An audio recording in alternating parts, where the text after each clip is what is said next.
CVC के द्वारा सतर्कता सप्ताह मनाया गया और सतर्कता सप्ताह जब मनाया गया, बेसिकली जो सीवीसी है वो भ्रष्टाचार पर रोक लगाने के लिए, उसकी जांच करने के लिए होता है।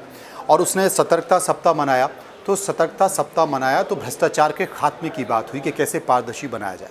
जी हाँ, नमस्कार, मैं हूं मनोज मनु और आप देख रहे हैं इंडिया न्यूज़। मैं आपको विस्तार से समझाना चाहता हूं कि भ्रष्टाचार पर किस तरीके से अब लगाम लगाई जानी है।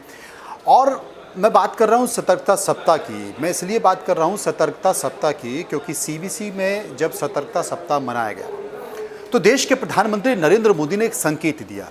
संकेत इसलिए दिया, उन्होंने कहा कि हमें विकसित देश बनने के लिए सबसे पहले विश्वास बनाना होगा, क्योंकि सरकारों ने विश्वास खोया, विश्वसनीयता खोई और अब उसे हमें वापस लेना होगा, क्योंकि आपको सबसे पहले भ्रष्टाचार खत्म करना होगा, दबाव खत्म करना होगा, दबाव की व्यवस्था खत्म करनी होगी, क्योंकि दबाव की जो व्यवस्था होती है वही भ्रष्टाचार को जन्म देती है। और देश के प्रधानमंत्री नरेंद्र मोदी ने ये भी कहा कि हमने अपने तमाम विभागों से वो कोशिश की है कि भ्रष्टाचार को ख़त्म किया जाए, भ्रष्टाचार को मिटाया जाए।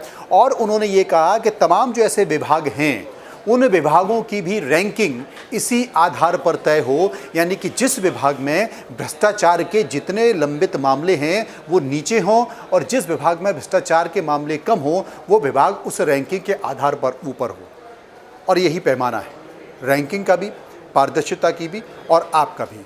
इसलिए अब सभी विभागों पर जितने भी भ्रष्टाचार के मामले लंबित हैं उन पर पैनी नज़र केंद्र सरकार की बनी हुई है, उनका अध्ययन किया जा रहा है, क्योंकि विभाग की रैंकिंग उसी आधार पर होगी, मंत्री की रैंकिंग उसी आधार पर होगी और वहाँ पर मौजूद सचिव, संयुक्त सचिव और डायरेक्टर जो तमाम अधिकारी हैं उनकी रैंकिंग भी उसी आधार पर होगी। इसलिए धीरे धीरे भ्रष्टाचार के मामले उजागर होने लगे हैं, उनकी सफाई होने लगी है, उन पर कार्रवाई होने लगी है और उसके बाद सीधी बारी राज्य सरकारों की है।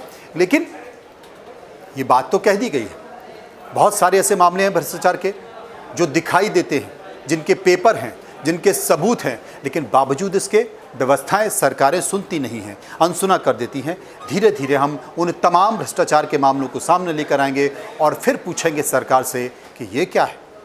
अगर वाकई गंभीरता सतर्कता की है, भ्रष्टाचार को लेकर सतर्कता की है, तो फिर इन पर क्यों नहीं। आप चलते रहिए इंडिया न्यूज़ के साथ, हम आपके सामने ऐसे मुद्दों को उठाते रहेंगे। नमस्कार।